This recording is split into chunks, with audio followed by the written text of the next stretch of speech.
Bismillahirrahmanirrahim.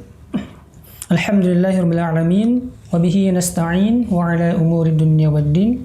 Asyhadu an la ilaha illallah al-malikul haqqul mubin wa asyhadu anna Muhammadar Rasulullah shadiqul wa'dil amin. Alhamdulillah, puji kita panjatkan kehadirat Allah Subhanahu wa taala, salawat semoga selamanya terlimpah curahkan kepada baginda kita Nabi Muhammad sallallahu alaihi wasallam. Alhamdulillah, Allah SWT masih memberikan kepada kita kesempatan untuk talabul ilmi, menuntut ilmu bersama guru kita Ustaz Fadil Al-Maki di pembahasan kitab Tadhkiratus Sami' wal Mutakallim, adab-adab tentang menuntut ilmu, orang-orang yang ingin menuntut ilmu. Ustaz, kita masuk ke bab atau adab ke-6 Ustaz ya? Iya, kita akan masuk ke adab ke-6 insyaallah. Silakan Ustaz, boleh dimulai. Oh iya, baik. Jazakallah khair Agni. Bismillahirrahmanirrahim. Assalamualaikum warahmatullahi wabarakatuh. Alhamdulillah rabbil alamin. Wassalatu wassalamu ala sayyidina wa maulana Muhammad sallallahu alaihi wasallam wa ala alihi wa ashabihi ajma'in, amma ba'd. Puji dan syukur sama-sama kita panjatkan kehadirat Allah Azza wa Jalla. Selawat serta salam kita limpahkan kepada baginda Nabi besar Muhammad sallallahu alaihi wasallam beserta kepada para sahabat dan keluarga beliau. Rabbi shrah li sadri wa yassir li amri wa halul 'uqdatam min lisani yafqahu qawli. Allahumma inna nas'aluka 'ilman nafi'an wa fahman wasi'an wa rizqan wasi'an halalan thayyiban wa 'amalan taqabbala. Pecinta sinyal Islam Indonesia yang dirahmati Allah dimanapun antum berada, alhamdulillah pekan lalu kita telah selesai membahas mengenai adab ke-5. Adab ke-5 diajarkan kepada kita selesai membaca kitab-kitab yang tipis, kitab-kitab yang awal Agni, kemudian baru kita lompat ke kitab selanjutnya yang mutawassit. Kemudian di sini juga ditekankan hendaknya himmah kita ini himmah yang sangat-sangat tinggi penuntut ilmu ini. Jangan pernah mau puas dengan membaca 1-2 kitab, jangan. Misalnya kang kameramen, belajar tajwid udah, belajar fikih sirah udah. Kemudian tingkatkan lagi terus semua kita pengen dipelajarin. Kalau berat mempelajarinya, duduk dengarkan sambil tek kamera. Kameramen sambil ngetek ini sambil belajar aja. Ini kan? Baik. Karena itu, setinggi apapun kuliah kita, sebagus apapun ilmu kita, jangan pernah puas. Ini unik sekali. Tadi saya kesini naik ojek online, salah satu ojek online. Masya Allahnya, sopirnya itu doktoral dia. Doktor dia. Ajib itu luar biasa. Sampai yang tanya, Kang, apa memang ekonomi lagi susah-susah banget? Bukan, karena lagi boring aja. Boring di rumah. Kenapa nggak jalan-jalan aja? Mungkin butuh teman ngobrol juga dia kan. Khairan insyaallah. Beliau itu kuliahnya 7 universitas. 7. S1-nya 4. Insyaallah. S2-nya 2. S1-nya 1. Ini mau mohon maaf, S3-nya 1. Ini mau S3 lagi dia. Mau jadi doktor ekonomi ini sekarang. Masya Allah. Maka dalam hal menuntut ilmu, jangan pernah puas. Jangan pernah merasa cukup. Wa qala fala yaktafi biqalilin ilmi ma'a imkani katsirihi. Jangan pernah kita merasa cukup dengan ilmu yang sedikit.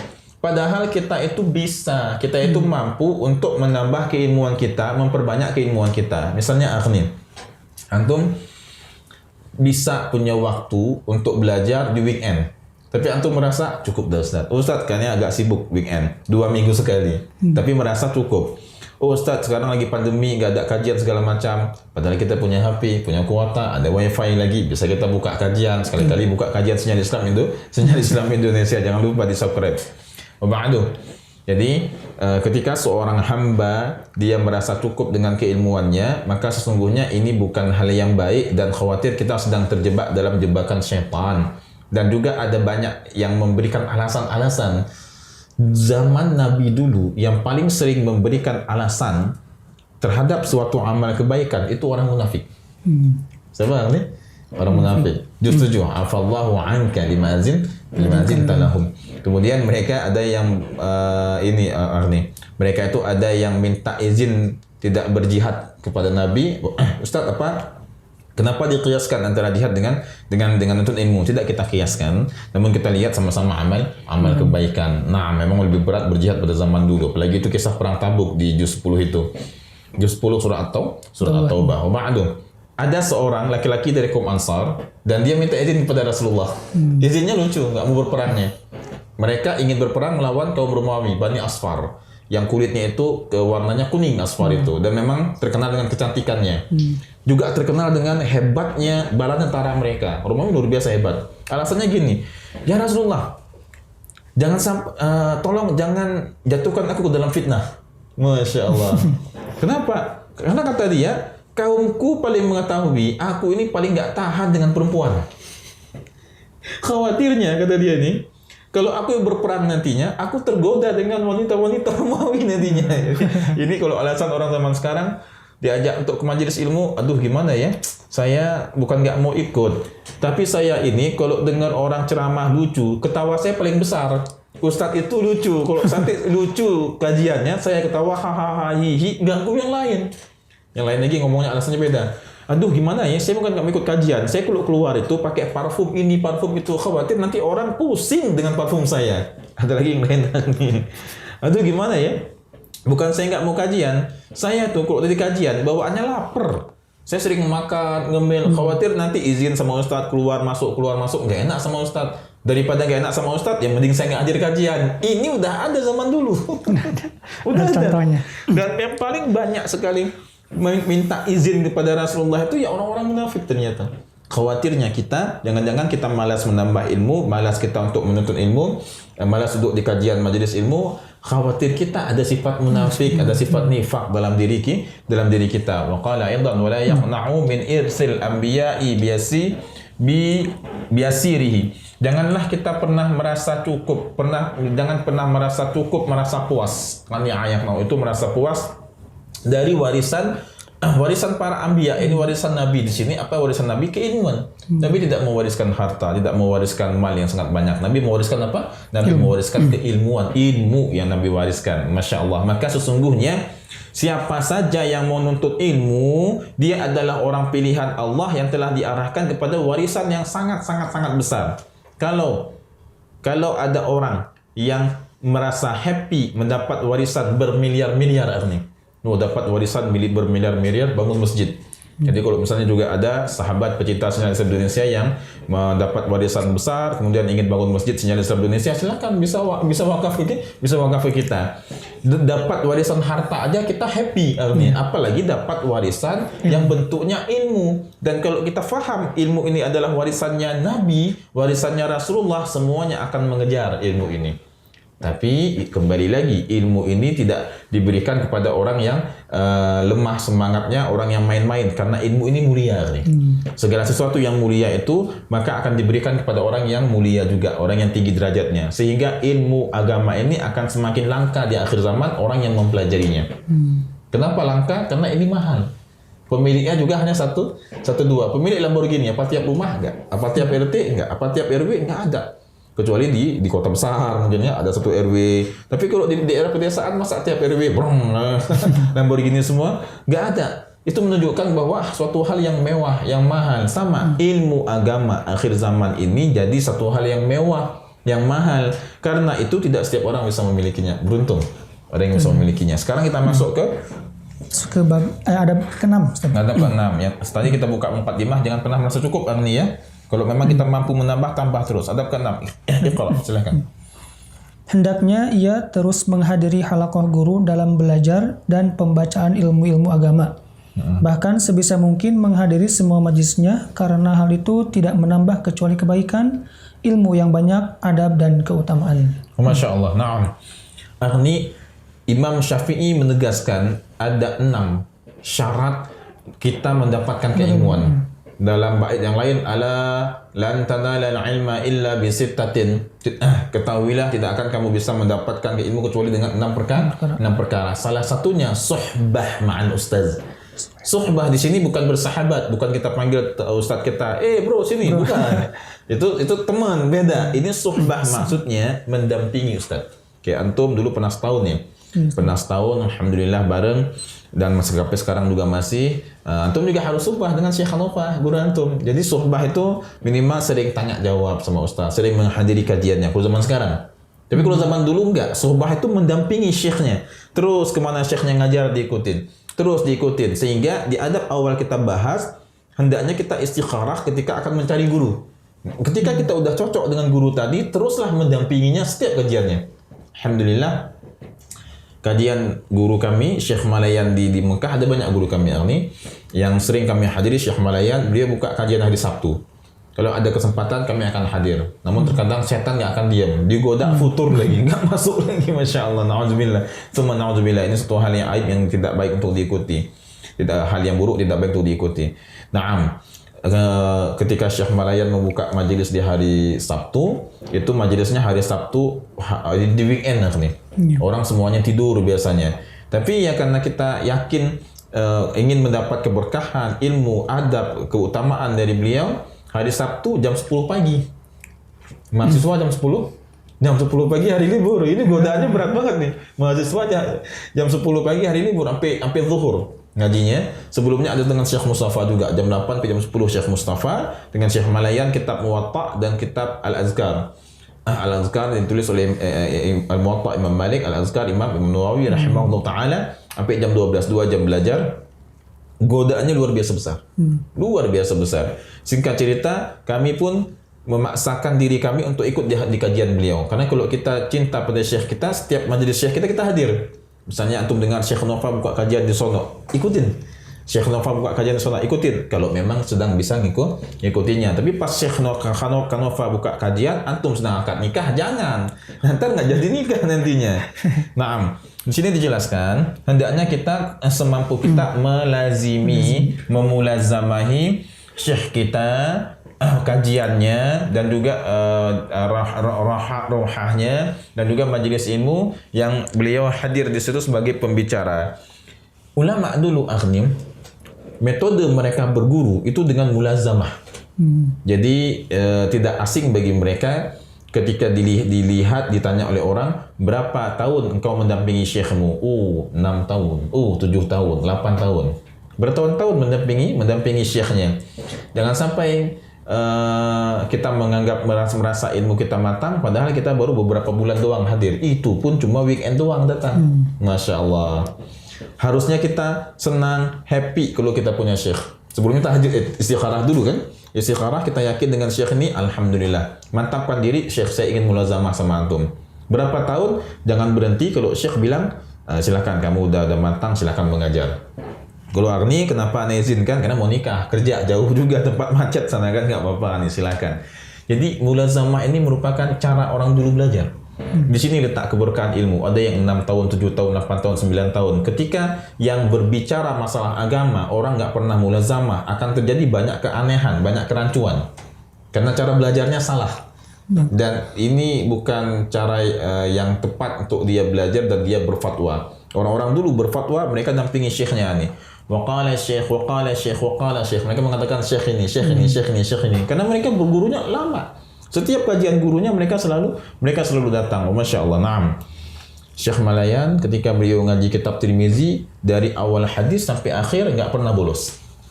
Duduk baca kitab, dijelaskan perkataannya, per fiqhul hadisnya, perawinya dijelaskan semuanya. Masya Allah. Itu menunjukkan himmah beliau yang sangat kuat dalam menuntut ilmu.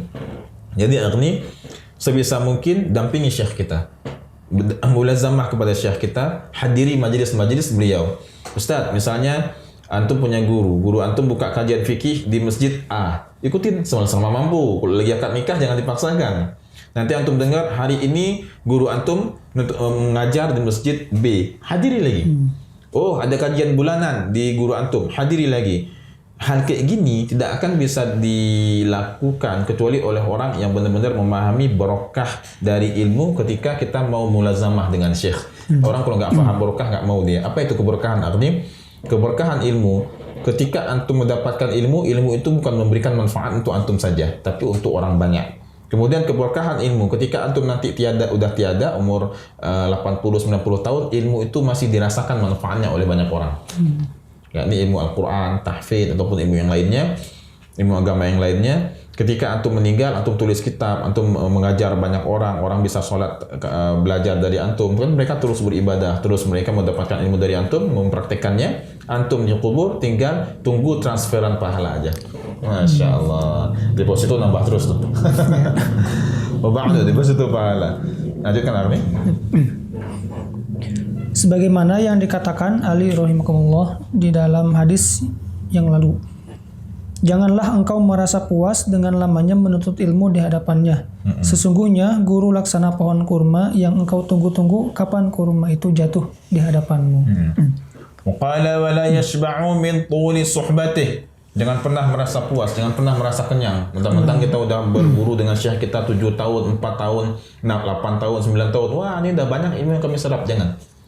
Di Yaman, Masya Allah banyak sekali habaib, anak-anak habaib dan juga anak-anak habaib dan juga para anak-anak kiai besar. Mereka belajar kepada Sidil Habib Umar bin Hafidh. 4 tahun belajar di sana. Pulang jadi orang alim. Ada juga yang belajar di Al-Ahqaf. Kalau di Mekah ada yang belajar di Solatiyah. Bisa 4, bisa 5 tahun. Kebanyakan anak Indonesia itu 4 tahun. Sebagian kecil 5 tahun. Pulang jadi orang alim. Dan juga ada yang belajar di Abuya, di Said Ahmad sekarang, anak dari Abuya Said Muhammad Alwi Al-Maliki sekarang Syekh Ahmad Abuya Said Ahmad Abuya Said Ahmad sekarang yang ngajar di situ, yang mengurus yang mendidik anak-anak Indonesia, yang dimudir di situ Abuya Said Ahmad. Ada rame santri dari Indonesia dan mereka belajar di situ selama 10 tahun. 10 tahun belajar. Masya Allah, itu mereka alumni dari Rubat Syekh Said Muhammad. Masya Allah, Syekh Said Muhammad Alwi belajar 10 tahun, rata-rata pulang jadi orang alim semuanya. Jadi da'i jadi orang alim semuanya. Ada juga Rubatnya Sayyid Abbas. Sekarang yang ngurus anak beliau itu pulang jadi orang alim semuanya. Jadi mereka semuanya belajar bukan setahun 2 tahun, bukan belajar cuma baca-baca buku doang, baca kitab, baca buku, bukan. Beli kitab baca sendiri, bukan. Mereka belajar duduk di depan guru. Mereka belajar duduk di depan guru mereka. Masya Allah, ini satu hal yang sangat luar biasa. Inilah yang dilakukan oleh para ulama zaman dahulu dan ini hendaknya kita praktekkan. Jangan pernah merasa puas dengan lamanya kita berguru kepada syekh. Oh, saya sudah 2 tahun, 3 tahun. Jangan merasa puas. Tambahkan lagi, fa innama huwa kan nakhlati tantadhiru mata yasqutu 'alaika minha syai'un. Itu seperti nakhlah apa? Kurma. Seperti kurma. Naam. Wa ba'du. Jika mungkin, hendaknya ia tidak hanya mencukupkan dengan mendengar pelajaran gurunya di dalam halaqah saja. Karena hal itu jangan cuma di halaqah aja ya, mendengarkan penjelasan guru ya. Kemudian karena hal itu pertanda lemahnya semangat, tidak adanya minat, tidak ada kesuksesan dan lambat kepekaannya dalam menuntut ilmu. Akan tetapi, hendaknya ia terus mendengarkan dan memperhatikan semua pelajaran yang dijelaskan dengan menulisnya, memberikan catatan dan mencantumkan dalilnya apabila pikirannya mampu untuk melakukan itu semua. Dan terus ikut serta bersama para siswa hingga seolah-olah setiap pelajaran itu untuknya. Baik, Agni. Ada kitab fiqh namanya Taqrirah As-Sadidah. Tadi di sini kan dianjurkan untuk menulis penjelasan syekh. Jangan cukup dengan hanya mendengarkan penjelasan syekh, tapi kita juga menulis. Kita ambil intisarinya, khulasahnya, yang penting kita tulis semuanya. Kitab fiqh Taqrirah As-Sadidah itu ditulis oleh penulisnya merupakan intisari dari kajian syekh beliau. Syekh beliau Habib Zain bin Smith di Rubat Madinah dulunya. Masya Allah, salah seorang senior kami masuk ke situ. Kitab itu beliau tulis intisari dari kajian penjelasan syekhnya. Kebayang kalau misalnya setiap mahasiswa menulis penjelasan dosennya. Ujung-ujungnya begitu dia wisuda, dia juga mengeluarkan satu buku. Bukunya itu adalah penjelasan dari syekh-syekhnya. Kalau ada 5 mata kuliah, 5 buku nantinya. Ajib, luar biasa. Isi kitabnya penjelasan dari syekh, isi kitabnya penjelasan dari syekhnya. Maka tadi dianjurkan di sini kalau kita hadir di majelis syekh, biasakan bawa senjatanya seorang penuntut ilmu. Apa itu? Qalam. Biasakan juga bawa buku catatan, kayak notebook gitu, sehingga kita terbiasa untuk menulis penjelasan syekh. Minimal kita ada orang yang memang nggak bisa menangkap semua penjelasan syekh. Minimal dia menangkap sebagiannya yang dia ambil jadi penjelasan. Sempurnakan namanya. Sungguh bahwasannya orang yang bersemangat dalam menuntut ilmu harus melakukan demikian. Jadi kita bisa lihat sejauh mana semangat kita menuntut ilmu. Apakah kita terbiasa mendengarkan penjelasan syekh sambil mencatatnya?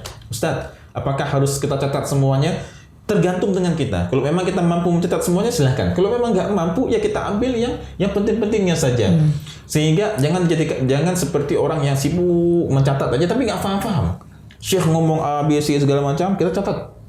Tapi nggak paham apa yang diucapkan oleh Syekh. Lebih bagus kalau kita pahami penjelasan dari Syekh, 5 menit kita pahami, kita ambil kesimpulan. 5 menit kita pahami, kita ambil kesimpulan. Ada salah seorang murid kami, dia doktoral juga. Cuma saya nggak tahu dia doktor di bidang apa karena belum ta'aruf, tapi nanti akan ada ta'aruf lebih jauh. Jadi Anda senang majelis online itu di kelas kami itu ada usul fikih ada 50-an orang. Dan Anda bilang ke mereka 3 hari sekali kita ta'aruf karena ramai banget. Kalau ta'aruf 50 itu kan terlalu panjang gitu, kurang happy kan.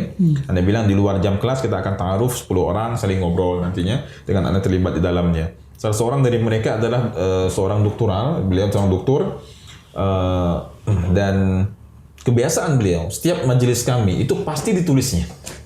Setiap majelis kami pasti ditulis. Selesai kajian, beliau akan men-share hasil tulisan dari ringkasan kajian yang kami sampaikan. Beliau akan tulis, Ustaz tolong kalau misalnya ada tambahan silahkan ditambahkan, silahkan dilengkapi.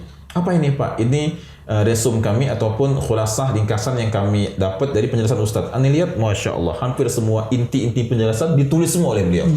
Mungkin karena beliau seorang doktor, jadi nggak asing. Silakan Anda. Dan Al-Khatib mengatakan, dan muzakarah yang paling utama untuk dilakukan adalah pada malam hari. Itu maksudnya tadi Agni selesai belajar, mendengarkan penjelasan guru, jangan lupa untuk menulis dan jangan lupa juga untuk murajaah dan muzakarah. Muzakarah yang paling baik dilakukan kapan? Di malam hari. Masya Allah.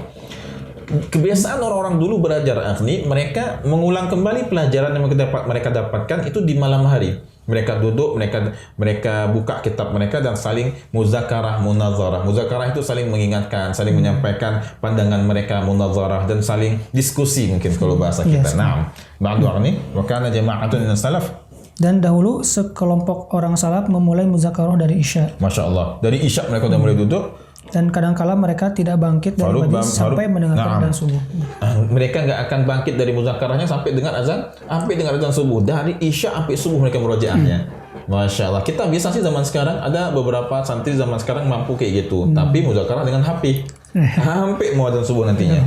Lalu apabila ia tidak mendapatkan teman yang dapat diajak muzakarah dengannya, maka hendaknya ia bermuzakarah sendiri.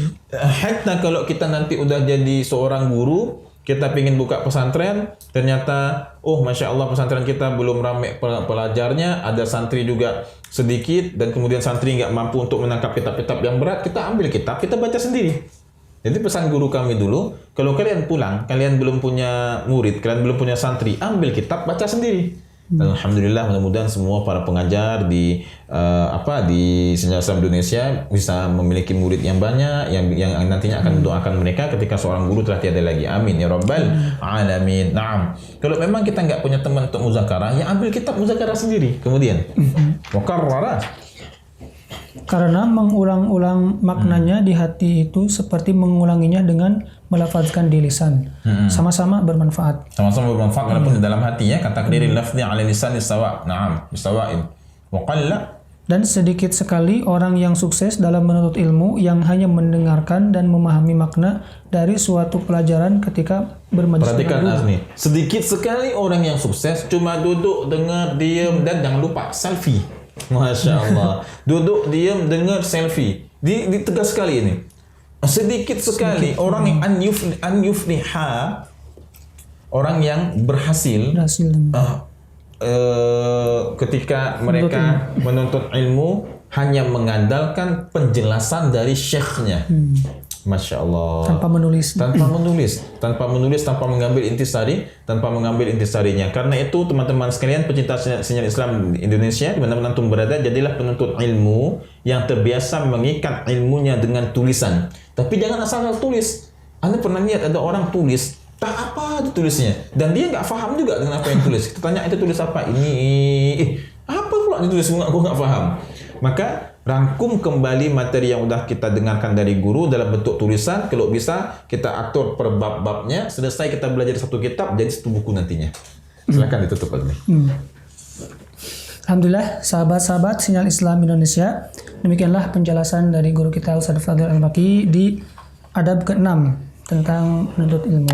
Mudah-mudahan kita semua bisa mengamalkan ilmu yang kita dapatkan. Barakallahu fiik.